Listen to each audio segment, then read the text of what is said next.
myself a quick boom. All right. Hey, everybody. Thanks for listening to the podcast. I hope you guys enjoy it. Our guest today is Chris Robinson, this dude right next to me. His album, Gut Bussa, it's Gut Bussa, Volume 1, is now out on all streaming platforms. So make sure to go get it on Spotify, iTunes, whatever you use. Go get it. His name's Chris Robinson with a C, and this man's the motherfucking G. I love him. Enjoy this podcast, and also go get his album. And, okay, all right, so we're in the sesh, bro. This is it. We're let's go. Okay? We're going. Man, our guest today is a fucking good friend of mine. He's actually not only a good friend, he was a guy that inspired me to, be a better comic, be a better father, and all around one of my favorite people. There is nobody I love more in comedy or in the world as much as my next guest. One of my best friends in comedy, Mr. Chris Robinson, everybody, Wagwan. Okay? So that's our intro, and then whoever's listening, man, you guys don't know. Chris is OG. Got a beautiful son named Carter, and his son Carter, when he was being born, we were at Just for Laughs together, and your partner at the time, G, who's still your partner. I made it sound like she's not your partner anymore. Partner at the time, brother. But and she was pregnant, and I remember everything you guys going through in the middle of the summer. What a fucking brutal summer that was, too. Oh yeah, it was hot as hell. She hated that. Yeah, man. and we had not a good hotel. We had like a shit hotel because it was our first year. We were way away too. We had to go up a hill. Walk up that hill. But we could blaze in those hotels. That was sick. Man, I blazed at the fucking Hilton or wherever the fuck they put us. You blazed in the Hilton? I don't give a shit. Oh wow. Where was it? It's not the Hilton. It's the Hyatt. The Hyatt. Yeah. Okay, so people listening right now, we're both stand-up comics, obviously. So when Chris and I have been lucky enough to rise through the ranks together, and so we got to go to Just for Laughs together. And when we went to Just for Laughs, we went as young guns in the fresh meat thing. I don't know what the fuck it's called. Homegrown. So you're not even you're like semi-pro to pro comic, about to make your break. So they don't even put you in the good hotel with the real G's. They put you in like a side shit hotel and didn't even have AC or nothing. And every night you had to walk up this hill, and it was the most perfect metaphor for what comedy is. Yeah, you can see the greats, but you still have this big hill to climb every day. Partying with them all night, and then you're like, all right. Everybody's going back. I can't believe you just said partying. We're going to tell the Brian Regan story, too. That's one of my favorite comedy stories, bro. Okay, so Chris and I went to Just Laughs. His wife or partner, pregnant at the time, inspired me because this guy was a comic, and this guy he wasn't showing it on the outside, but he was about to become a father. He was chasing his dreams. This guy was doing everything I wished at the time that I was doing. So the summer after, you give birth to your son, beautiful, and then because of that, bro, I swear to God, man, I tell you this all the time, but I was truly inspired as a person. When Danielle got pregnant, obviously, bro, we live in 2020. You could choose to have a kid or not anymore. And we chose to have our kid because of how much you guys loved Carter and how great it looked to be a parent from afar. And that's good, man. That makes me so happy. It shows you, too, like, just like you can do it, Who the fuck thinks you could do it? Oh, yeah, you don't think you could do it. I didn't think I could do it. I thought Danielle was fucking crazy. I thought she was gonna ruin my life. And then I swear to God. And then a couple months in, she's pregnant. She was holding it down. She was like still working. I was like, man, nothing has changed. Oh yeah. Honestly, watching a woman go through pregnancy makes you like. It just gives you like even more respect for women. I'll tell you what, the man. Shit that they have to go through. You guys also went the natural way, which also inspired us to go the natural way. You guys went midwives and shit, right? Yeah. I remember that. I actually knew that. I don't know why I asked, but because I know that it inspired us to also go the natural route. And we went through the midwives, and it's trippy, dude, because you learn about how the hospital system benefits off women being pushed through the pregnancy phase and the last little bit, and how a midwife is the exact opposite. They'll take their time. You got to be there in a tub for 10 hours. You got to be in a tub for 10 hours. There's no rush. That baby's going to come out. And it was one of the coolest processes, man. And you can meet up with them, like have like hour-long talks. Dude, you call them at any time. You could just call them. We used to call them all the time and be like, hey, my leg hurts. Is the kid coming? Like, she was nuts. Midwives, man. Nushin, Iranian refugee who came here in the 90s, OG lover. My heart goes out to Nushin. So, quick story too, I can tell you.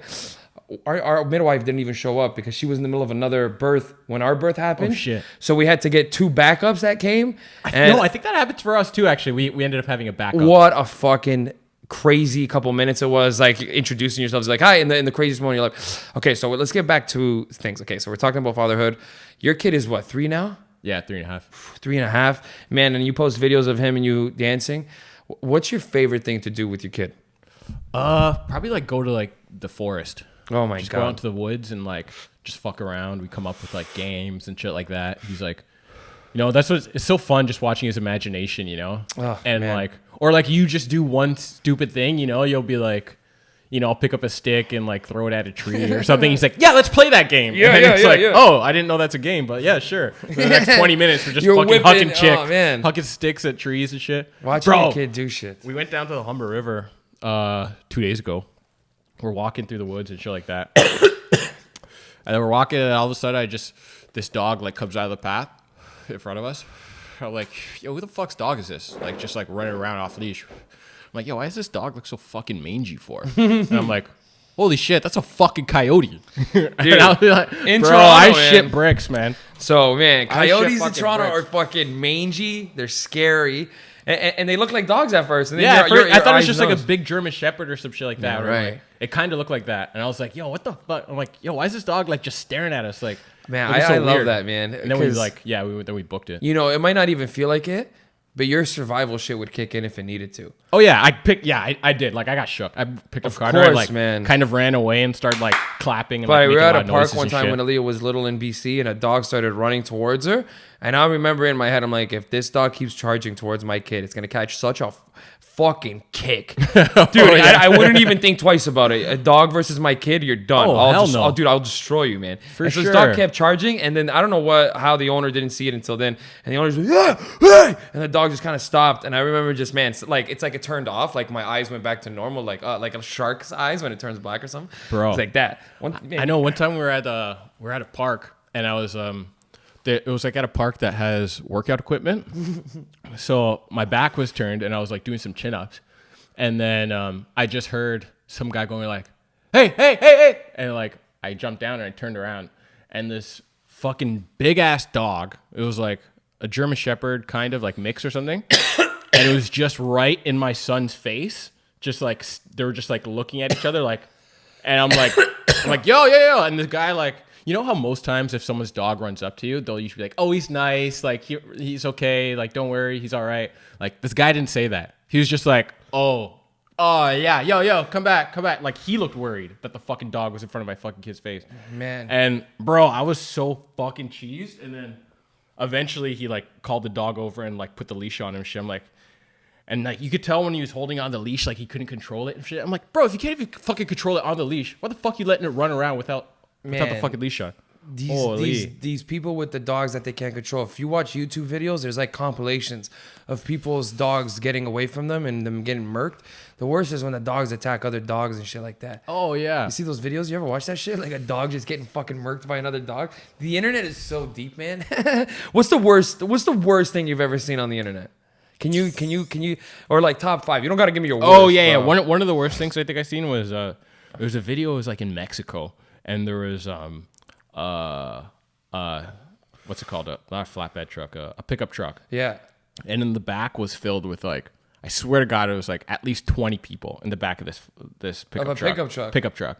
And the pickup truck speeding down a road, and then he loses control somehow, and he swerves one way, swerves next, swerves again, and then he just flips over, and everybody just comes out, and the car just like literally like just crushes people, and like people go flying, and it's spinning. Oh my God. It was like one of those ones where you see it once, and you're like, fuck! And it was like, I'll never not be able to see that again. yeah. One of those ones that somebody sends to you, you're like, haha, this is hilarious. And you look God, at it, you're you're like, looking at it, you're like, you what a piece of shit. yeah, you're like, fuck you, man. Oh, man. I don't want to start my day like this. What the hell? I just came out of a beautiful dream. Someone's like, hey, funny stuff. And it's like somebody getting murdered. Shit I see on the internet. My brain is going through some Rolodex shit. I hate suicide videos because those are always the worst. I don't think I've ever seen that. You ever seen like somebody couldn't jump watch off it. a building or something like that? One of those videos? Oh. And then they yeah, hit the ground maybe. kind of thing? I've never seen them hit the ground. I'll Man, probably just like turn it off. I can't watch there's it. one that always comes to mind because of how fucking gruesome it was. It's fucking brutal, man. Anybody watching, man, if you've ever been to like Faces of Death or some shit, you know what I'm talking about. Or Live Leak. Man, there's one where it's like in Brazil or some South American because of the way they're talking. It sounds very like Hispanic. And you can hear the lady like, don't do it.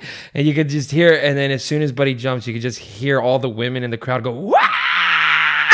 And he drops, and man, he like explodes and bounces off the ground. When you did that sound, it sounded like a rock star. You're like, ready to rock. That's what the party fucking started. Dude, man. that's when Buddy hit let the bodies hit the floor. That's actually kind of fucked up and also very perfect. But all seriousness, yeah, man.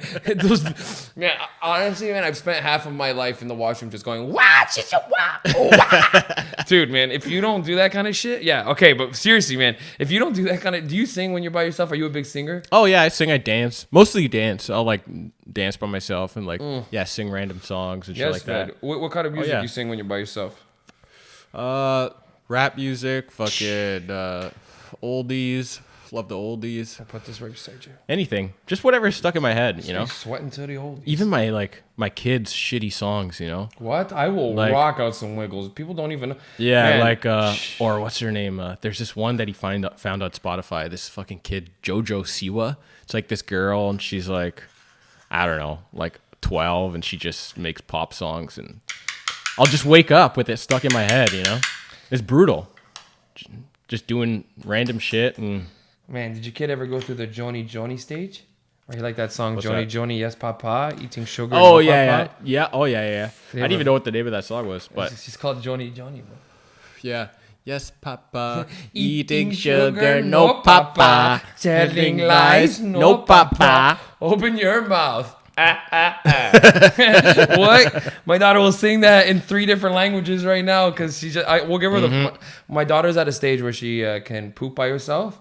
So she'll just go to the washroom, and so she'll ask for the phone to watch videos. Yeah. Daddy, can I watch videos? And I'll always say yeah, because I like to watch videos when I shit too. Yeah. And the kid is, man, you ever listen to do you ever let your kid scroll by himself for a bit? Yeah. So, man, kids will get into some shit. We had to get her YouTube Kids because of YouTube. There really are people trolling kids, not with scary shit, but with like weird videos. Like my kid would sometimes watch SpongeBob on half like a speed down, so it would be like, who lives in a pineapple under the sea? SpongeBob, oh, yeah. SquarePants. And I'd be like, what are you watching? She's like, Dad, that's SpongeBob. You're like, that's not SpongeBob. It's terrifying. Yeah, it's really Peppa Pig. Slow down, Peppa Pig. Chopped and Screwed. Oh man, it's just like fucking Houston DJs are doing their versions of SpongeBob. Remember when Chopped and Screwed music was the best? Like that's all you heard in a trap house. Oh yeah, man. Listen, man. I grew up in Toronto my whole life, so we actually went to trap houses in Parkdale back in the day. Man, and it was so funny to meet raggedy people as a teenager because I was pretty sheltered as a kid. Okay, I was pretty sheltered as a kid. I didn't even know that I was sheltered. But I grew up in a nice, clean immigrant family in the hood. So because you grew up in the hood, you naturally got exposed to the hood.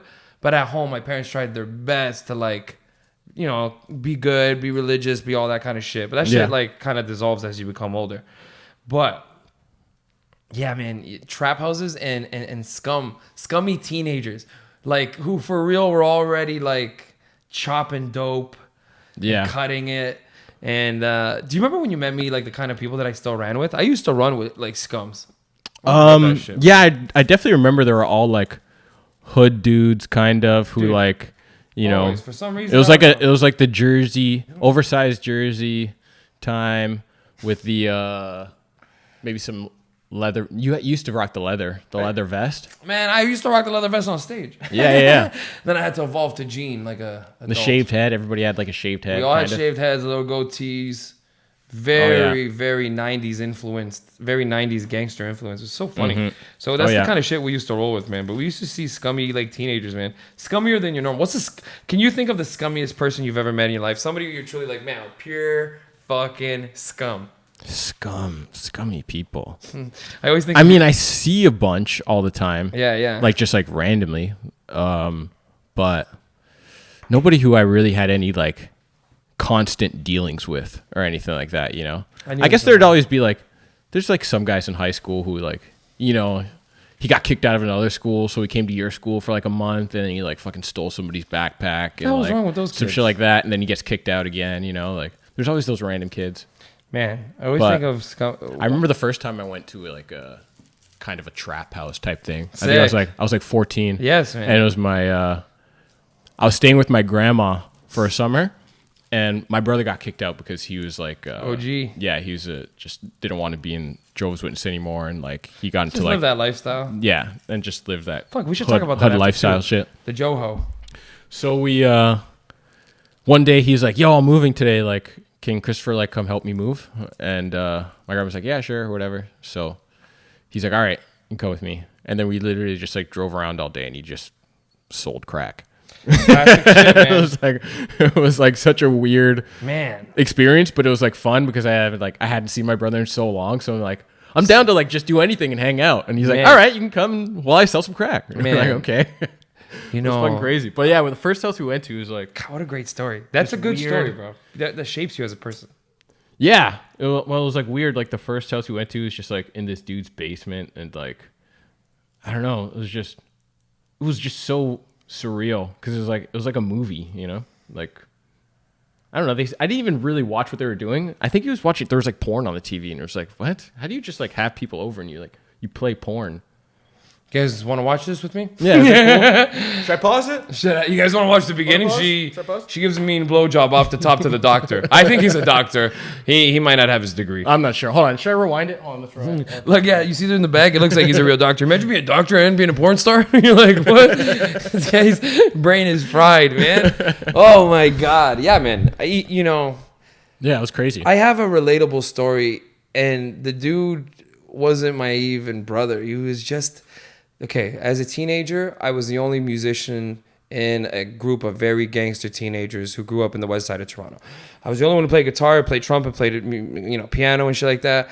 And I also had to hold it down because they thought I was gay. I swear to God, they always used to be like, "Bro, you play music? What are you, gay?" And you'd be like, "Because I play music, I'm gay." What does that even have to do? Bro, I remember that. I remember like thinking a guy in my school was gay because he wore flip-flops. Of course. I'm like, he's the only dude who I ever saw wear flip-flops to that point in my life. And I was like, oh, he's homosexual for sure. Look at that gay motherfucker. Just 100%. Oh man, I cannot deal with how funny that is. I'm actually dying. Thought he was gay because he wore flip flops. Who the fuck wore flip flops in 2003? Never saw that. This is the Air Force One era. Nelly. In the middle of summer. Socks on. Flip flops. Shorts on too. Under your jeans. Hot as fuck. Wow. Shorts under your jeans. Under your jeans. Do people even remember that? Dude, were you alive during the basketball shorts? I even at one point remember wearing jean shorts under jogging pants because I'm a fucking moron at 17 who followed trends blindly so that other people. If I could see myself at 17, I tell myself to shape up, kid. Jean shorts under track pants. Why? Because anything could. Yeah, dude, that's real. I might have even had a belt on the shorts. And I probably wore them lowered a bit because I'm a bigger loser than I remember. Holy. That's fucking funny. Listen, man. We all grew up in a weird fucking era, dude. We grew up in a weird era, man. Oh, yeah. What's the weirdest thing you remember from the 2000s that was a trend? Low pants clearly is a good one. Yeah. Everybody. The airbrushed, huge airbrushed like Looney Tunes and cartoon characters. Smoking a joint, playing some basketball with my boy SpongeBob. Like, what? Yeah, I know. When dudes would rock the Pink Panther, you remember somebody would there's always a dude who had an airbrush Pink Panther shirt. Why? No matter where you went, there was always a dude with that. Why did that become a down thing? to his knees? Who wore that first? Can you remember? Was it like those Atlanta rappers? Because I think it was Cameron. Cameron. Yeah. Papoose and the whole set. academics crew. Remember that time? Man, that's crazy. What's the best rapping clothes ever? Academics, FUBU. We had. Oh yeah, I had some academics. Do you remember Fat Farm? State Property? I had some State Wow, Property clothes. State Property. Who was that? State Property. That was they were on Rockefeller. It was like Beanie Siegel and like Petey Crack. Wow, and, dude. Fucking what's the other? This is such a niche conversation. Early 2000s hip hop clothing that was only worn by urban youth. Who else had G-Unit? G-Unit clothes was huge. Okay. True story. True story. You want to know how much I wanted a G-Unit shirt at like 12 years old? That I cried. I cried at Christmas, which is in December. That out of all the clothes I got, I didn't get one red plain G-Unit shirt, which is what I wanted in grade 8. I thought it was so sick. Everybody had the black one or the tanned one. I didn't want those. I wanted the red one. I thought it was sick. My brother said he was gonna get it, and he honestly told me, Mike, I couldn't find it. It was sold out everywhere. And I cried a little bit, and he told me, I promise I'll get it for you. And he did. Okay, so he gets it for me. This is one of my favorite stories in life because it's so humble. Like, it humbled me as a human. Man, I get the red shirt for my birthday. Okay, 3 months later in March, I get really happy. Thank you so much. One of the first days that I wear the shirt, I go out to the park to wear it, and some older dude from the park just goes, "Dude, that's the fucking ugliest color I ever seen in my fucking life." And I remember being like, "Oh no, I like it. It's the red one. Nobody's got the red one." And he went, "Why do you think nobody has the red one?" And I remember just being like, You're like in grade 8, you're 12. This guy was like 15. I thought he was so much cooler. And it just ate me. Listen to me, man. That's what you get. That's what you get for being a little piece of shit in grade 8. Man. That's something that never that hurts at every age. Like, I could think now if I walked in somewhere and someone was like, "Yo, that shirt looks stupid as fuck." I'd be like, I'd genuinely be hurt. You know? Like, so I used to get hurt by that kind of stuff, but what I've done now is I hate that person. If someone says that to me, I genuinely hate them. I'm like, you fucking stupid. How the fuck haven't you learned by the time you're 30 years old to be nice to people? You know, you meet people at comedy clubs like that.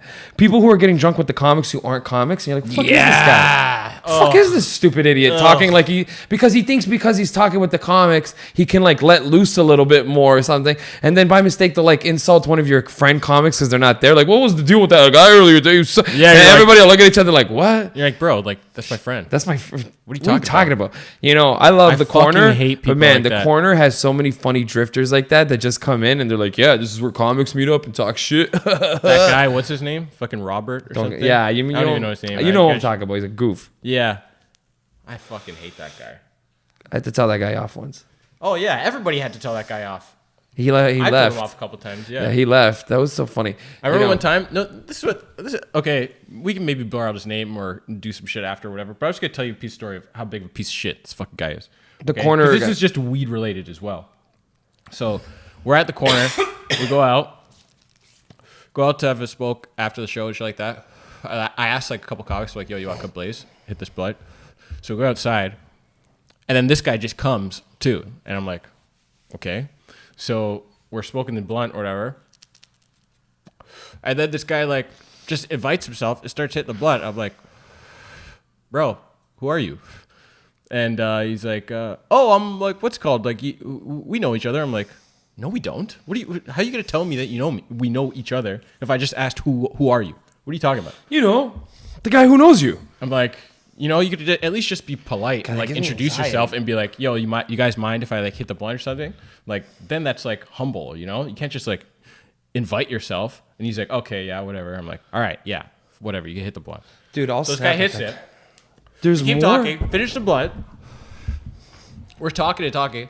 This guy pulls out a pipe, packs a pipe, starts hitting it to himself, hits it a few times, and then like puts it away or whatever. And I'm like, you come smoke our blunt, then pull out your pipe and not even share the fucking pipe? Like, that is one of the most slimiest things you can fucking do as a human being. Pipe etiquette. That is insane. If you don't have pipe etiquette by adulthood, you fucked up. Man, if you smoke a whole pipe, okay, if you load a pipe hit and it's just you and a homie, this is the rule of etiquette. You Any weed. Half the pipe load. So that it's easy to hit a half a pipe load. It's not impossible. You just keep the lighter to the side and you hit it lightly and it's going to burn half the pipe load. And then you look at the person you're with and you always pipe etiquette. Even if they don't want it, you go, hey, there's a half a load in the pipe. Do you want the other half of the load? Even if they say, no, I don't like pipes. It's good. The rest is yours. Facts. Second rule of pipes.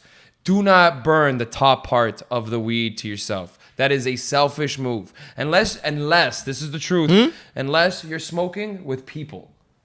Say you load the pipe, don't burn the top all to yourself. Oh, the whole top? The whole top. Unless you're burning with like 10 people and it's going to go around anyway. Then you start a good ember, you pass it around. If it's you and a friend, don't light the top to yourself. Don't be that guy and then pass it. I trust me, man. I never really knew about that one. That one, to me, I never shared that many pipes. Yeah, see? If you share pipes with a regular, you're going to realize that you don't want to be third and fourth in line anymore. to a black ashy toke. Yeah, it's just the bottom of it. Yeah. So what you gotta try to do is, I wish I had a pipe here. You gotta divide it. Like, man, me and my friends, we used to be so good at hitting the pipe together or bongs even, that you would divide it into threes, man. What's one of the weirdest like weed things that you've seen someone do? Like an example that I'll give you is like one time I was in Denver. We were on a road trip and we were staying at Airbnb, and me and the Airbnb host were like, he was like, yo, you want to hit some bongs? I'm like, yeah, for sure. And he just packed a full bong, and then he like hit like a bunch of it, and then he like passed it to me. And like we like shared a bong hit. Like I thought that was weird. Whereas I've only grown up and like just hit it. Everybody has their I would hate that. They clear it. You know? That's the nastiest. Does that sound shit. Gross? That's Yeah. nasty, bro. So he fills the bong, hits what he wants, passes you a full bong of smoke. No, I think he cleared it. Okay. But then he would like we would share we'd like The hit same it, load? but we'd share the same load and keep going back and forth until it's done. See, that and doesn't happen he packed in a our bunch. circles. Yeah, because you pack a little bit, you do your hit, Yeah. and you keep the fucking thing moving on, so that you get, So you get a fresh, so like, that it's you just- get the fresh hit, bro. Exactly. That So it goes black back to the- charred weed doesn't have the same flavor. It's nasty. Yep. I hope you guys are, if there are people in the comments and you don't agree with us, I hope you destroy us, because me and Chris will come find these comments and rip you apart, you fucking black charred smoking. It's evil. Yeah, okay, bro, you're fucked, that's what it is. Percy bowls all day. Percy bowls, man. You know, you do your little bowl and you keep it growing, man. You ever do your worst weed things that I've seen, worst weed etiquette that I've seen. I hate people as adults who throw tobacco in their joints without warning anybody around. You gotta If you don't warn anybody, then yeah, you're a piece of shit. because that first toke, no one's expecting tobacco and it's gonna destroy them, because you're gonna hit it like weed and you're gonna load your lungs with it, and it's not the same weight. Everybody Yeah. knows tobacco carries more weight in the lung. It's Yeah. just what it well, is. actually, I don't know. It like I don't like it if someone does that in most cases, but in one case I do like it. What is it? Where you know that guy who hangs out at Hotbox sometimes? The Jamaican dude? He's No. hilarious. I don't know if we could say his name. I don't know about saying names and stuff. of people. Jamaican dude? Yeah, but anyway, he's like our boy. And Will? he'll no. I couldn't think of anybody else who hung out at a hot box right now. I was like, Will Noy, I think is half black. Is he? That is so funny. When you do this, you have to put up a picture of Will Norton. Just like a picture has to pop up, please, so that everybody can know the reference of why that's so funny. Dude, he's like a Star Wars character living in Toronto who's a pothead dude. He's really cool, man. No, he's so not Will, not Will. but this other Jamaican dude. But he'll always roll these massive joints, and Yeah. he puts Some grabba in it. Oh, grabba. Yeah, And yeah, if yeah. you don't know what that is, grabba is like it's like a Jamaican tobacco, and I think it's made from it's a giant leaf, and they just like dry it up, but it's like it packs a punch. Grabba. But he puts a lot in it, so the first times, if he likes you, if he's a comic that you likes, after a set he'll be like, yo, I thought touch the spliff, man. Touch it." And you're like, all right, okay, cool. I remember the first time hitting it, and you're just like, all right, thanks, man. It's a huge joint, too. It's fucking cannon like this. Always. And you're like, all right, sick. And he looks so cool. He always has like gold chains, and he has like fucking grills in and stuff. Oh, I know who it is. Yeah, he always has on like a Gucci belt. Wow. And like he's like, I haven't seen that guy in years. yo, he'll look tough. So you want to make him laugh, and then after like the first time you make him laugh, you'll like come out, you're like, yo, touch this spliff, man. And then you're like, all right, sick. And you'll hit it, and like, I can't remember. Yeah, start yeah. fucking coughing your lungs out and shit. You're like, what the dude. fuck is this? Dude, that guy And he just fucked. dies. He was like, laughing with his What gold happened teeth. to that guy? Where did I used to see him all the time? Was it vape? Yeah, he'd come to vape sometimes. Oh my god. And, Yo, come I record love people sometimes. like that, man. Yeah, he's dope, In man. comedy, He's amazing. you will meet people who love stand-up comedy that you would never imagine love stand-up comedy. And Yeah. this guy he's talking about is a dude in gold chains, always wearing like a Gucci belt, always had like Yeah. a white chick beside him, and this dude loved comedy shows. He'd Yeah, come he smoke loves weed and just be comedy. like, bah! And he loved it, And loved it. it was so funny too when there'd be I know like who he some, is. because it'd be so funny too when like there'd be like some comics who like he wouldn't like and shit, and he'd just be like, Yeah. Just Yeah. like kissing his teeth in the back. You're like, man, what am I even watching here? Yeah, it'd That's be so funny. Wow. Okay, let's talk about a couple of rooms that aren't around anymore, but that used to be the best. So Paul Thompson, one of our good friends, one of our best friends. We also recorded an album with him when we were like 20 years old. He used to run a room called Vape on the Lake, which was on Lakeshore. Yeah, magical. And it used to be like Lakeshore and Islington, so far away, so west. Etobicoke. Fucking buddy who kills cats at Etobicoke. End of the line. Yeah, man. End of the line. I should have got off and cracked it. Alright, so I gotta roll. I can't roll one more. Fuck, I'm already wrecked. And then we might. Who cares? We'll see what happens. So Paul Thompson used to host a show on Lakeshore. Lakeshore in Toronto is a crack-filled neighborhood. Even though it's some of the richest people in the city live right beside them, there's also a lot of poverty, which naturally happens most places. So this guy would run a show, and only the devoted comedy people could go because it was like a 20-minute drive outside the city. But the plus was that you could smoke weed on a Monday inside of a weird venue. And so sometimes the show would have 10 people, sometimes it'd have 50. But one of the best things about the show was... But it was consistent. It was consistently amazing. Yeah. The energy in the room was amazing. If there was 10 people, it was the best 10 people you could ever perform because they had traveled a half an hour to be there just to smoke weed and watch you. And if there was 50, it was like rocking the best comedy club in the country. It was better because it was 50 people who were just loving every set. Sometimes you wouldn't even use a microphone. They were so close to you. They were literally like 10 feet away from you. And it was such a good mix of audience too, because it was mostly young people, but it would be like, you know, young people from like the hood, and then like some young people from like the suburbs of Mississauga who grew up, and then there's like students from like Humber over there, and then, you know, the 1-2 random like sketchy dude will like be there, you know, like sitting at the bar. Hey guys, what's up? Yeah, you guys like pot? Me too, dude. Been smoking it since it was called pot. Still calling it pot. My mom smokes pot. Get away from us. But so that was the thing. The sketchy dudes in that place were unlike any other sketchy dudes. I remember buying shit off crackheads on the street. Like you'd be outside having a smoke. One time I bought a golf bag, a Wilson Drive golf bag. So sick. Buddy clearly had just robbed it from the Canadian Tire down the street. And he didn't even flinch. He came out. He's like, golf bag, buddy, $100. I was like, 25. He's like, got it. Let's go right now. what's the best thing you've bought off a crackhead? A bike. No hands Same. down. I was no gonna say a choice. bike too. I was gonna say a bike. Oh, Yeah. okay. Man, this is how the story goes.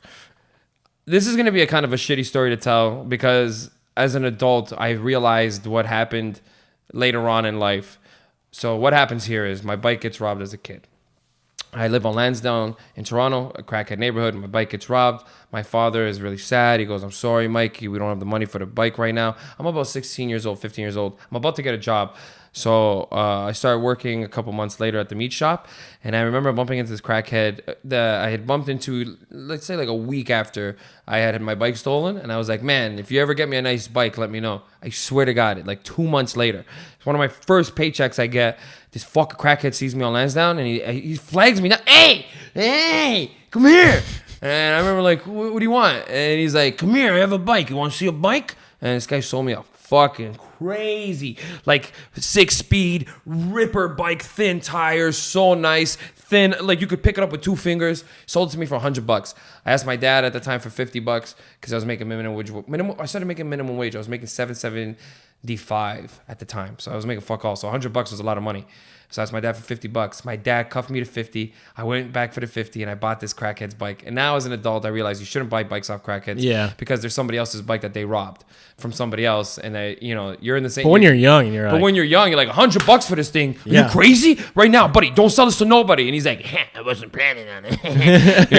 And growing up on Lansdowne was like that, man. I got 2 or 3. One time, this is a real sad story too. My boy's brother robbed my bike from my backyard because he had got lost in drugs as a 18, 19-year-old. And my dad seen him and he confided in me because it was my friend's brother. And I remember that I woke up in the morning and it was so serious. Everybody was downstairs, so serious. And I was like, hi, everybody. And my dad's like, listen, your friend, your brother, the crackhead, for sure. I go, what do you mean? He goes, the guy stole your bike yesterday. He don't know. Me and mommy upstairs watch the TV beside the window. We see him go to the backyard. I don't say nothing. I go, what's this guy do? Steal your bike. That's your friend's brother. I go, for sure? He goes, for sure. And I remember just so embarrassing having to go to my friend's house, talk to his mom, and be like, and my dad just so angry, be like, your son crackhead. Oh shit. And he steal my son bike. Oh wow. And she goes, blah, blah. And he goes, no, him, the brother, the older one. And you can just see the shame in this woman's face. Oh. And a few weeks later, they moved out of the neighborhood. Oh, wow. For real, bro. It's such a heart-wrenching. So this is even a crazier story. Years later, this guy comes into my house trying to sell me a gun. Oh my god. At 18 years old. And he was 18 or you were 18? I was 18. Yeah. He was a little older. He came in with a 22 and he tried to get me to buy it. And this is how fucked up I was as a teenager. I almost bought it. I was 18 and I was like, cool. I didn't, now as an adult, I couldn't even imagine buying that gun. Who knows what that gun was a part of? Yeah. And I almost did it because he came in. How much was it? Like $300 for a 22. I just didn't have the money. I literally would have bought the gun. I just didn't have the money. What's a 22 even look like? What's that? It's just like a little fucking, like, Is imagine it like 6-shooter? Yeah, little 6 bullets, but they're tiny, little fucking tiny little bullets, and it's just a little handgun. Like imagine like what you imagine a handgun being, like a little nozzle, 6 little rolls. Oh, okay. Put it back in, and you just go pop, pop, pop, pop, like a little fucking pop gun, pop pop pop. Okay. Like and it's not like a very good caliber. It's not like a Smith and Wesson blasting people. Yeah. No. It's like a little Bush gun. He only wanted a couple $100 for it. It was kind of old and rusty and everything. I didn't buy it, but I didn't buy it not because I didn't want it. I didn't buy it because I couldn't. Yeah. Because I was struggling at the time. Wow. That's how close I was. That's how easy it is to get a gun sometimes if you grow up in the hood. Yeah, that's insane. I've never. That guy robbed my bike. And he tried to sell me a gun. Oh yeah. Later. So my crackhead bike story is that was a good. I was like 20, and I had a bike, and I lived with Paul Thompson, and he didn't have a bike, so it was like hard for. I'm like, fuck, man, like I want to. It's like better for us to like ride around and shit like that.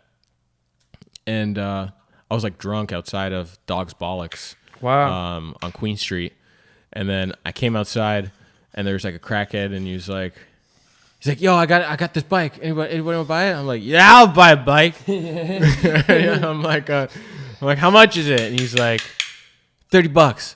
And I was like, I'll give you 15. And he's like, all right. And then I was like, okay. And then I like ran to the ATM, got $20. I was like, just take the 20. And he's like, all right, thanks, man. And I just fucking biked home. Was it a good bike? And then I didn't even really kind of see what kind of bike it was. And then the next day, I woke up and like looked at it outside. And I was like, "Oh shit! It was like a brand new bike too. It was like, yeah, really sick. Like thin wheels, had like the fucking like covers over the wheels. There's lights and shit. Like, yeah, I know. Thinking back on it now, I'm like, oh god, that's really shitty. But when you're young, when you're like 20, you're like, fuck, I don't give a fuck. Man, we used to rob bikes and sell them to some guy on Queen Street. We used to sell it to. I can't almost say his name. Oh, was it across from Trinity Boas? Yeah. Yo, I watched a documentary about him on TVO. That guy's fucked, bro. He was like a notorious bike buyer. This guy had teenagers running the streets pretty much with the knowledge of, if you bring me a bike, I'll give you $15-$20. No matter what the bike was, you'd get a couple bucks for it. A couple bucks for $200-$300 bikes. This guy was ripping everybody off. But when you're like 17 and kind of like cracky in the neighborhoods, and you just want some money to not buy drugs. You want to buy weed and beef patties. That's the kind of struggle that we're not trying to buy good shit. We were trying to buy a 20. This is for real hood life. We were trying to buy a 20 sack and a fucking beef patty. And it wasn't even a good beef patty from a hipster place. It was your convenience store in a little box that you slid this fucking window, you put it in, and the lady be like, it's not ready yet. You had to. And you'd be like, I'll eat it cold. I don't give a fuck. And we used to steal people's bikes off. We used to steal bikes off verandas. If you walked by a veranda and you had a bike that had no lock, and me and my homies seen it when we were like 17, long gone. Easily. No lock. We wouldn't even phase it out. We would just walk right by, and then once we were all down the street, one guy would go back and get it and take off the other way. And that's it. Simple as that. You're not even part of our group. We didn't even know you did it. Man, such crazy shit as teenagers. And all because why? Because we were poor and we didn't have the nice shit that we wanted. For real, that's it. Not because we were mean. Not because I'm not a bad person. I grew up. I have kids. I have a normal life now. But as a 17 and 16-year-old, the idea of consumption is something that you want to take a part of, but you can't. You can't consume the cool shit. You want to have the cool fucking clothes. You want to have the cool... Man, you don't get it. You know what, too? I feel like kids who grow up in the hood, it's like even more so, you know, kind of. Yes, of course. Like encouraged to like kids who grow up in the hood will have flashier clothes than like, you know, kids in the suburbs and shit like that. They couldn't even care less because they know they're rich. It's not about trying to, because they're not trying, rich kids aren't trying to make it out of anything. They're just in it. You're already in it. You're in the fucking thing that we want to be in. Yeah. You know, like. I know, like my nephew, you got like some gold teeth. I'm like, what the fuck? I can't even imagine. 16? You got fucking gold teeth? How do you have gold teeth when you're 16? Yo, I had to fucking, know when I bought gold teeth? When I was fucking 26, after I accomplished one of the hardest things I had to do in my entire life, and I got a lot of fucking money. Like, that's the only time. I'm like, you're 16, you're just getting fucking gold teeth? It's insane. Little jerk. Did you get it from our boy Mazzamini? Yeah, shout out Maz. Girls by Maz. Girls by Maz. Mazzamini. Oh, yeah. This guy was doing shit that The Weeknd does now. Back in the day, live on my show, he could have been something, man. This guy. Yeah. He was doing like that acapella, like "I'll fuck your girl" type of singing back in the day. Yeah, I remember. Do you remember that? Yeah, like, it was dope. Yo, what you saying, girl? Trying to get played tonight. And the girls in the show would be like, "Oh my god, who is this guy? Is he speaking to me directly?" And now he just like makes jewelry. And now shit. He makes jewelry, man. That's what happens, man, you know. sick. Man, jewelry must be a fun thing to make because large people make jewelry. And the worst part about it is some of it is amazing and some of it is jewelry by Karen. And it's a store on Bloor Street West. And you walk by the storefront, you're like, who the fuck is wearing this? Who's wearing this fucking seashell necklace? Oh my God, man. Get the fuck out of my house, Karen. I know. What's your favorite thing in the world right now?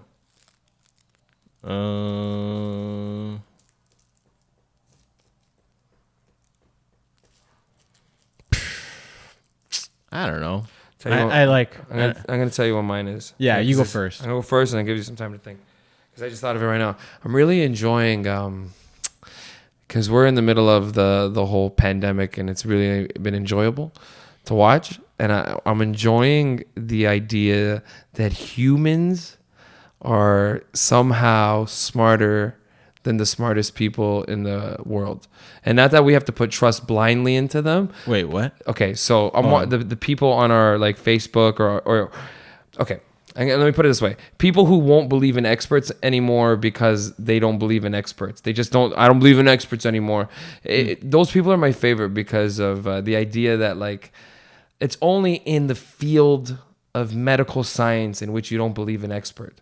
You don't do that for anything else. If you're going to call a plumber, you want the best fucking plumber. You're not just going to get a guy, or you're not going to listen to anybody. And it's such a weird thing. That's my favorite thing in the world right now is the blind belief in not believing in anything other than like a couple of things that fit the narrative in which you're trying to chase yourself. Do you get what I'm saying by that? Yeah.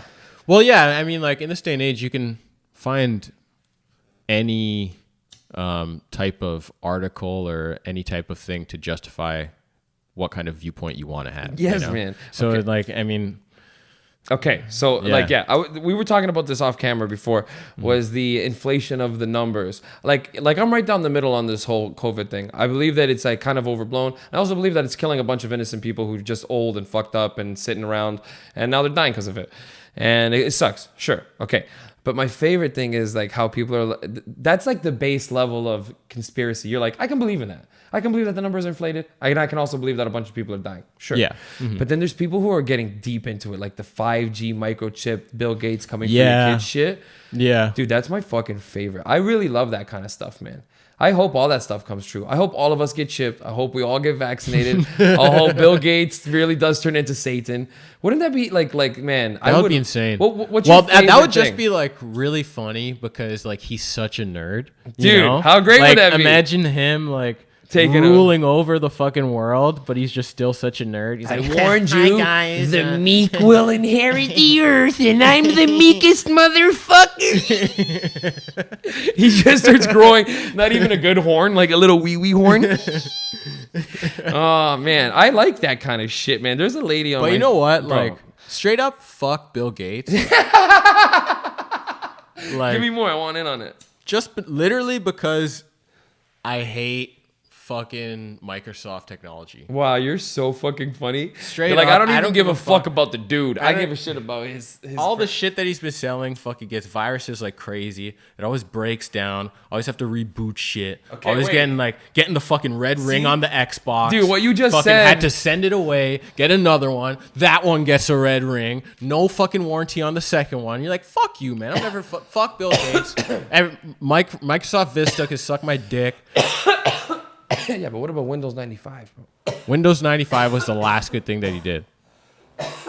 I want that song. That's going to be And our the intro song. first Xbox was good. That one did. And, that one and, did and it break came down. with Jet Set Radio and the racing game. If Yeah. you bought the Christmas thing, remember, you know what I'm talking about. Yeah. But Okay. everything after that, fuck them. Dude, what you just said was like the basis of so many of my dumbest friends' conspiracies. They're like, everything he builds has viruses. Then think about it. Pandemic. It's planned. This is a plan. You're like, dude, Straight I will up. fight everybody right now, man. Bro. You gotta find the middle ground. You can't go full blown 5G chip your kids, Yeah. fucking bionic eyes, watching what you do. But you can also believe that you're like, yes, it would benefit them to know what we're doing and use our information to sell us products.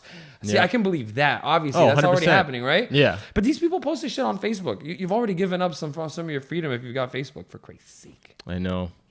Okay, so that's my favorite thing in the world right now is the fun level of conspiracy. Like it's not even like people are like, yeah, 5G is fine, man. People are like, if you can find articles that used to say 4G was gonna kill us all, Yeah. and we've been living in 4G for years and nobody gives a fuck. My kid's a little bit overactive, but what the fuck you want? Oh, you know what? My favorite thing is right now, tell you the truth. Give it to me.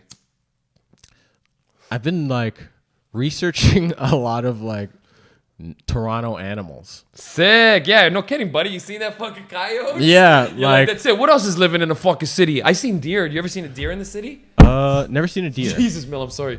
I seen a deer once. Homesmith Park, Dundas and like Jane or something like that. Oh, yeah, Homesmith. yeah. It's like a little river park where you can see the salmon. Oh, just off the you Humber want River. to, Yeah. exactly, bro. Yeah. You want to hear my favorite part of that story? I'm an impatient city driver, so we're driving through this park, and it's already a 15 kilometer an hour drive. So you got to cruise. This fucking car in front of me stops out of nowhere and doesn't move, and I kind of wait, and then I give a little honk like bamp, and Buddy doesn't even do nothing, and I give it another honk, bamp bamp. And then his fucking wife gives me a look through the middle, and then she points her hand out the window, and I turn my head and I look. I'm like, "What?" I literally out loud went, "What?" And she points again, and it's a fucking deer and like a little baby deer. And I'm like, shit. "Oh my fucking Lord." And Danielle is laughing. My wife is laughing, going, "You're a fucking idiot. See why I was in you honk, you fucking idiot." And I'm like, "I thought this fucking idiot was just stopping in the middle of the road." So now we're watching these deer cross the Homesmith while we're arguing. Fucking stupid. But I also seen a coyote once too near Lakeshore, beside Cherry Beach. We were just chilling out one day. Pretty much the exact same thing that you said. Me and DJ, my road manager, best friend, him and I are sitting in the car, and we seen it just like what you said, like a dog. And at first you think it's a dog, and then you're like, "That's too mangy," and then you're like, "It's a fox," and you're like, "No, You're like, it's bigger than fox. it's a wolf." No, it's Yeah. too small for a wolf. And then your brain's like, "Ding, ding, ding, coyote." You're like, "Wow, sick, here it is." Coyote But in the city. they're not pack animals, right? They can be, but I think coyotes are if they're city dwellers. Remember that episode of Magic School Bus? They I heard teach you. this crazy story from this guy who told me in LA. He had a dog, and he was he played golf a lot, so he'd be out on a golf course with his. He had a pit bull late at night, and he said he was like it was like right around dusk, and he was like finishing up, and then he saw one coyote come out and they kind of howled, and he's like, "Oh shit!" So he called his dog over because they will try and fuck with your dog if they smell other dogs around. Shit. And so he called his dog over, and his dog started running, and he got into the car and he started driving away. And then he said 3 more coyotes came out from different directions, and they were all circling in on them. And he's like, "Oh fuck!" And you just had to gun it in his golf cart, and his dog was just running on the side too. That's and then nuts. the fucking coyotes were trying to come in and attack his dog, and he was just swinging a fucking golf club at these coyotes as he was driving. Buddy, and eventually, buddy, you get out, Stop that cart, grab your 9, and go to town. Even give your dog a fucking 8-iron. Let's go, bud. Start whacking these coyotes in the neck. You know what kind of damage a 9-iron would do to a coyote? I would actually... Yeah, but if you stop, there's still going to be 3 other fucking dogs. You'd stop and fight 4 coyotes. Me and my pit bull. If you're not willing to die with me, pit bull, right now, you ain't Mr. International shit, bro. But seriously, I would love to take... I always think about this shit because I have a lot of time on my hands to do nothing. So I think about taking on animals all the time. You don't know how many times I'll be walking with my kid and I'll see a dog and I'll square it up in my head. I'm like, buddy, one kick to you stupid fucking... I know. I usually, if we're walking in the woods, I'll usually have like a stick with me or something. You gotta have a stick. You want to hear? You gotta get a good stick. We were in Nova Scotia, and when you go there, they have all kinds of like warnings. Hey, you're gonna see this, you're gonna see that. We like there was like a sign freshly put up with the little thing that says moose in area, and you're like, what? Buddy, moose doesn't even seem like a scary animal until it's just you, a homie, a path, and a moose, and you can see where a moose has been. Because it's been like a couple moose in an area will fucking destroy pine trees and shit. They'll destroy the leaves. They just eat. They'll just eat and eat and eat and eat all day. They eat the needles? Dude, they eat everything. They'll destroy like a whole fucking forest. So we were walking through a pretty heavily forested area, and we started getting to this place that was super patchy, and it was the most scary part of my life, thinking that we were gonna run into a moose in the wild. Also, small black bears. They're not as scary though. Yeah. When you look up black bear shit, if you pretty much charge it. It should take off. Should. Yeah. But you can, and if you have one of those horns. Yeah, horns. I'm Portuguese, bro. Hey! You know, I know this like would never happen. Let's fucking go. But for some reason, I always think of like if a fucking hawk attacked me or something like that. Ooh, when Aaliyah was little, I used to be scared that it was gonna come down and scoop her. Yeah. Oh man, a hawk, dude. I don't know. I was like, do you follow my homie Dorvey on Instagram? Listen, I swear to God, I don't know, man. It's just I haven't talked. That's the most stoner thing to say. You follow this. You follow my buddy Dorothy. Yeah, so he's a construction worker. He works high rise, and the other day he posted a video of falcons eating other birds up in their nest and feeding their young, and it was so intense and terrifying. Like the falcon looks up and he's like, you're like, what the fuck, man? If you could be any bird, which one you going with? Yeah, I'd probably go peregrine falcon. For real? Oh, man. I'm going to go straight up. Shit. Peregrine falcon is the fastest animal on the planet. Yeah, but ugly as shit. They're not ugly. What are you talking about? They're sleek. The females, maybe. I think it's the females that are sleek and the males are pure clunky nasty. Regardless. Peregrine falcon? That's not bad, I guess. Fuck, Egyptians love them. How the fuck did an Egyptian know about a peregrine falcon? Is that trippy? They're there. I know, but you and I get to see peregrine falcons by chance. You know? Do you get what I'm saying by it? Like maybe if you're on the highway driving, you look to the right, they'll be like on a fucking branch or something. But in the city, you never see one just chilling out.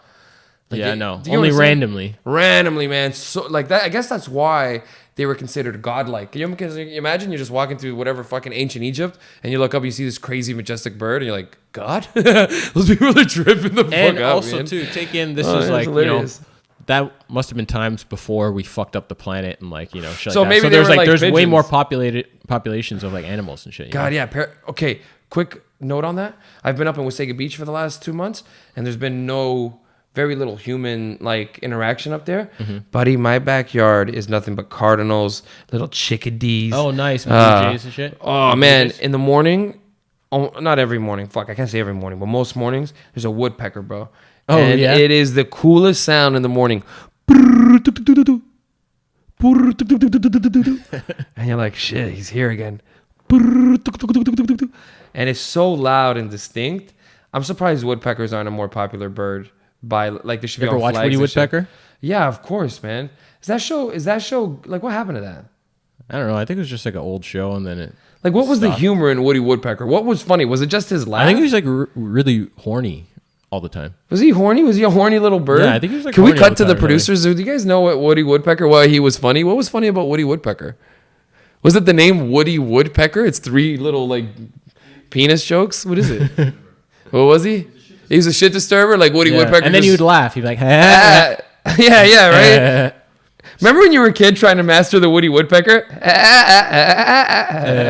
Sometimes my laugh is actually kind of like that. Is that guy Mel Blanc? No. Right? The dude, the Looney Tune guy? I don't know. No, right? That guy did every voice before, like... Mel, can we hire a woman? Why? I can do a woman. All right, Mel. Your dad like any cartoons? My dad? Yeah. My dad couldn't even... My dad does... This is a true story, bro. I seen my parents about 2 weeks ago. I had to stop by my parents' house. And I stopped by my parents' house. And I was doing a couple bong hits upstairs. And my dad came upstairs to come talk to me. How's everything? Blah, blah, blah. And he sees me doing bong hits. Doesn't even give a fuck. He gave a fuck that I was watching The Simpsons. And he goes, you still watch this show? And I go, yeah, it's for adults. He goes, what do you mean? It's cartoons. And I go, yeah, but the jokes in the cartoon are for adults. He goes, what do you mean? It's what, like boobies? And I'm like, no, it's not boobies. That's not what an adult joke is. I swear. I was like, the humor, daddy. The humor isn't for children. But I swear to God, he goes, but you watch when you were a kid all the time. And I go, because it was on TV. You can watch it if it's for kids too. And I swear he got angry. He goes, so it's for kids or for people? I go, relax, man. It's a little bit of both. And he got even more mad at me. Okay, you don't know. I remember it's like, did you come up to say hello to me, or did you come here to give me shit? That's so funny. Yeah, man. Getting mad that you're watching fucking Simpsons. Dude, we moved out of upstairs to live at the cottage. So we're living at the cottage now. And so our house is pretty much like empty except for the living room. There's like an old couch and an old TV and some old like furniture there.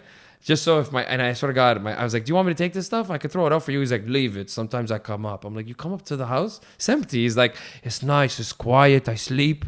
Dude, it must be the funniest shit to finally retire.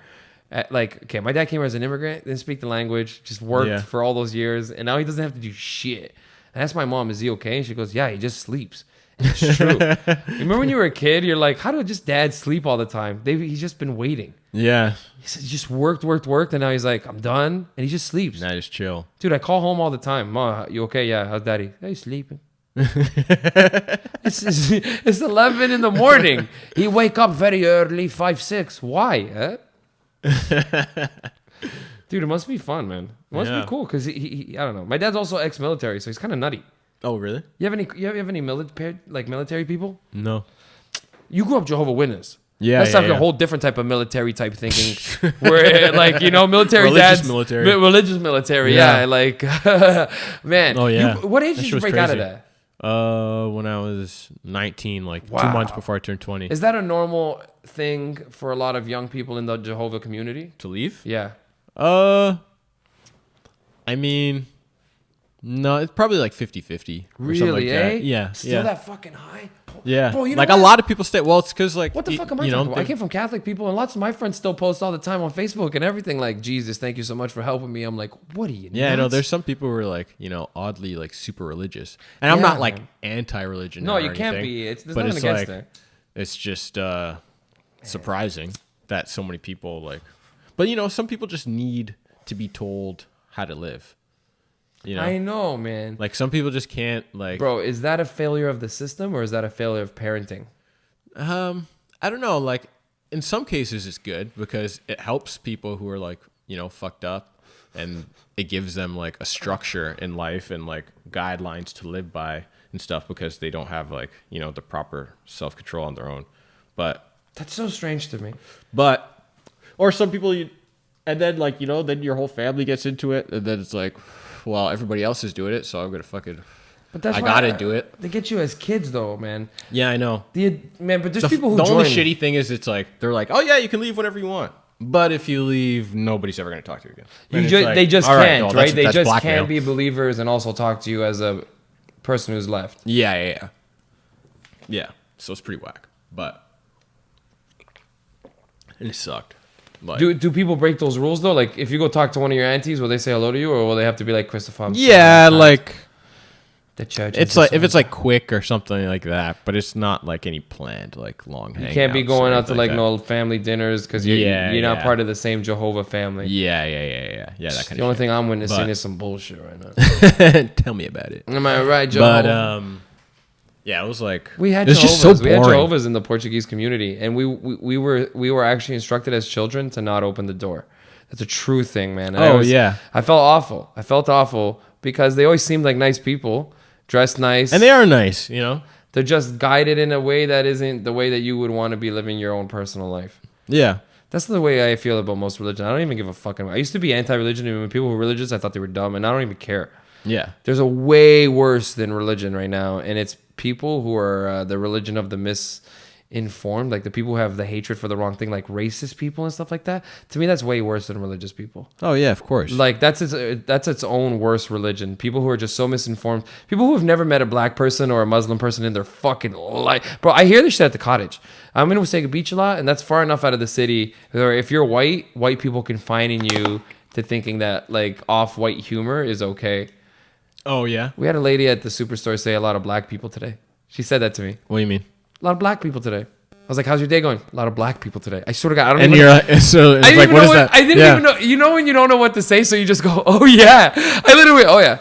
I didn't even know. I walked away, and when I went home, so Danielle's always a very neutral voice. I was like, "Yo, D, what the fuck does this mean?" The lady said a lot of black people today. Was she trying to be racist? And she goes, "I think so.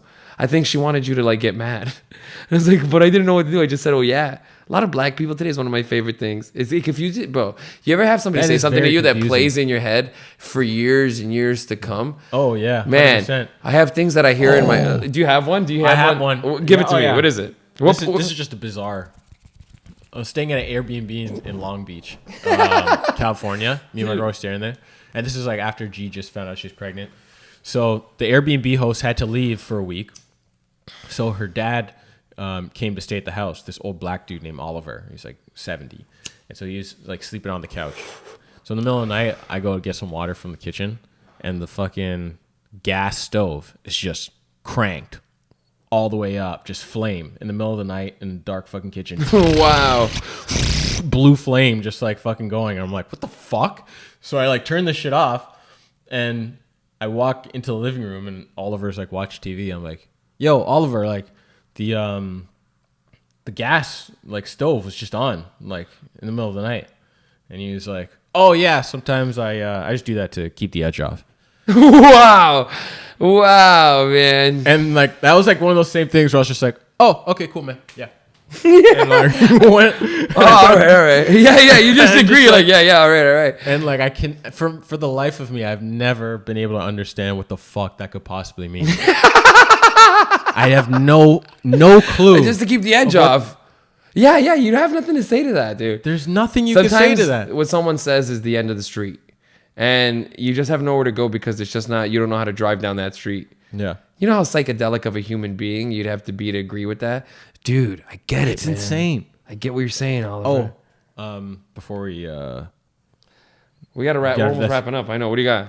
I just want to talk about my album that I got that's out. Buddy, Just wanna make we're- sure- We're also going to make like an excerpt to put at the beginning too so that people know because this is like an hour long. So Chris I'll Robinson, plug give that. me plug your fucking album. Yo, on all the streams, it's on Spotify, iTunes. It's called Gut Bussa Volume 1. I'm really pumped about it. I recorded it at the Corner Comedy Club. It was a fucking hot night. Did it with the Mandem Macaw Studios. Sounds sick. I'm really Love pumped for Macaw everybody to come out. Studios. You know, it's just some Juno raw shit. award-winning producers. So you worked with the Juno award-winning producers at Macaw Studio. I did. I Wow, did, actually. unbelievable. Two of the Yeah. best in the industry. Yeah. I've met them a few times myself. A lot of people are jealous that I got to record it with them too. Everyone is a huge hater because everyone wishes it's the same thing with Yucks, bro. Everyone's a hater till they're on board. It's like you hear lots of people chirp them throughout the years, and then once they're a Yucks comic, they're cool because it's like, oh, cool, actually, I'm in, and everything still is the same.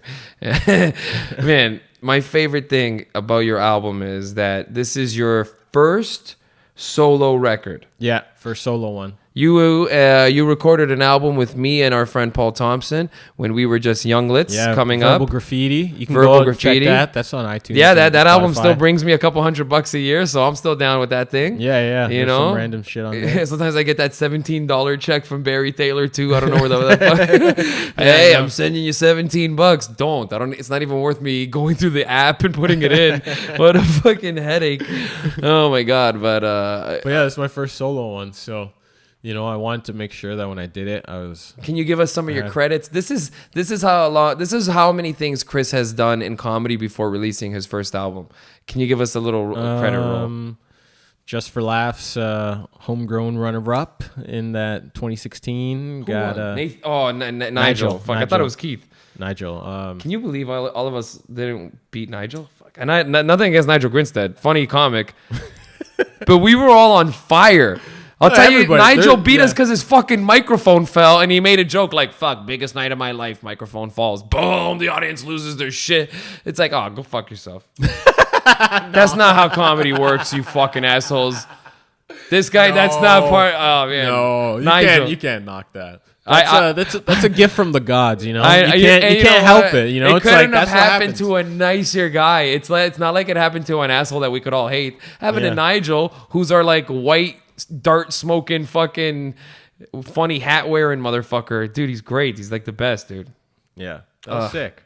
Yeah, he beat us all out though. That was the thing. Yeah. You came in second? Yeah, I came in second. Won then. Fuck. No, whatever. Doesn't matter. I'm always down. I'm always holding it down for the homies. I'll die on this hill. I'm like, Nigel, I love you, but Chris and I love him more. He should have won. Reeds, what are you talking about? We all killed. Please don't. I'm not endorsing this. Okay. He's endorsing it. Trust me, man. Fred endorsing it.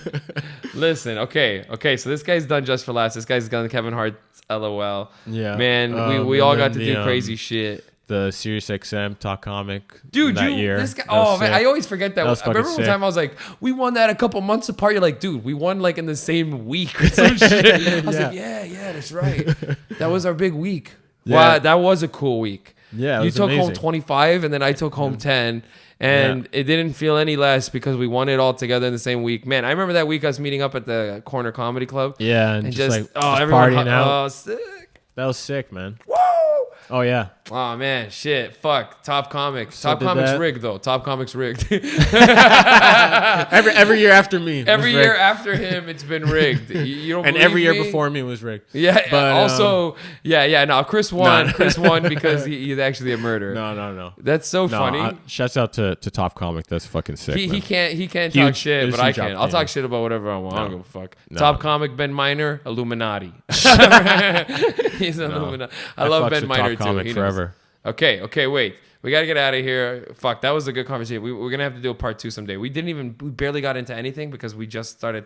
We touched the surfaces. We didn't even tell our Brian Regan story. Tell it now. I don't even think that's big of a story. All we did was we just ran into him. No. This story's great. I love to expand it because he's one of my favorite comics. So I make it as big of a story as I possibly can. I know you love him too. So we're walking down the street. We walking down the street. Foggy night. The chimes of the Montreal bells of the churches were going off. I believe it was 11. I may have counted 10. But in all seriousness, so we're at I'm going to name drop as much as I can through this story.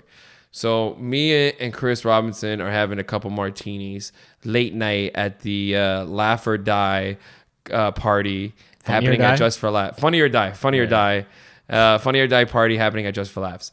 Him and I earlier in the night had been mingling with one Mike Judge, all right, and we were having a great time. I don't think I was there. You don't even there for the Mike Judge thing. All right, so we're fucking around with Mike Judge, we're having a laugh. I see Chris, so I go, "Sorry, Mike Judge, it's my boy Chris," and Mike Judge goes. Chris Robinson? Chris, he goes, the Chris Robinson, runner-up of the top Canadian comic thing that happened tonight. That's right, Mike Judge. Thank you for knowing about us. And Mike Judge is like, no worries, Reeds. Call me Reeds. And so we keep rolling on. I see Chris. So I say later, Judge, you fucking geek. And then I see my boy Robinson, me and my boy Robinson. Now we smashing martinis. We burning doobs, by the way, because it's an outdoor party. So we're all drinking beers on the house, Saputos and shit like that. Drinking, like, eating sushis, tacos. Man, me and this guy are, like, kind of half drunk. we go for a little walk, and we see Brian Regan by himself. Brian fucking Regan, legend in not Canadian comedy, legend in comedy, and especially to a Canadian comic because he's such a big American comic. He almost seems so out of reach that I would never get to meet him. In high school, probably my favorite comic because at the time I was obsessed with clean comedy. I thought that was so cool, and him and Seinfeld are one of the best. Seinfeld has no recordings, where Brian Regan at the time had like 3 or 4 albums that you could find online and torrent because I had poor. So I meet Brian Regan in real life with Chris. We walk up to him. We schmooze. And do you remember that he broke character because we told him right away we were comics at the festival?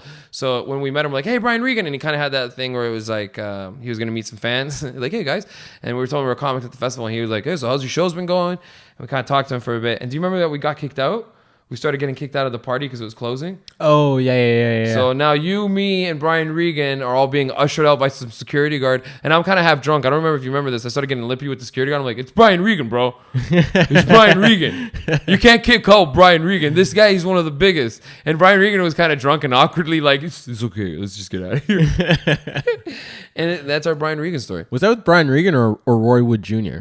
Oh, that's another good story. No, that's another. Roy Wood Jr. is a real story. Can we tell that one? I think it's the. Am I mixing up my stories? I think you're mixing them up. Oh, man. Okay, I think we just. So whatever story I just told about Brian Regan was with a fat black guy. It was with a fat black guy. Okay, but we were drunk that night. It was just for laughs. We were drinking Saputos. Those beers are like fucking my forearm. I was smashed. So. But Roy Wood Jr., I remember him and I smoked. Did we smoke weed with him? I don't know if we smoked them. But then he was. We smoked with Jay Farrow. Me and Keith Pedro smoked with Jay Farrow. Yeah. That was sick. That's not. That's not as good of a story. I feel like the Brian Regan one. We got kicked out of a party with Brian Regan. I think that was great. Roy Wood Jr. All I remember was him giving you advice to be like the best comic you can be or some shit. Oh yeah, and he was saying like he did like like one of the days before. Dude, he was so drunk. He had like a shirt wrapped around his neck and he had like an Obama Believe shirt on and shit. I think the Cubbies had just won the World Series, so he was fucking jacked or something. I don't know what the fuck had happened. God, what a good Just for Laughs. Yeah, those great. parties, I was too drunk. All the stories are one story to me. I'm like, Brian Regan and Roy Wood Jr. was smoking weed with Jay Farrow. And Keith Pedro, I think he did a line of cocaine off Emo Phillips's hairdo. Were you in the elevator with us when we took the elevator with JB Smooth? Were you there with us with the JB Smooth elevator? So, man, you would have known. You'd remember, you fucker. JB Smooth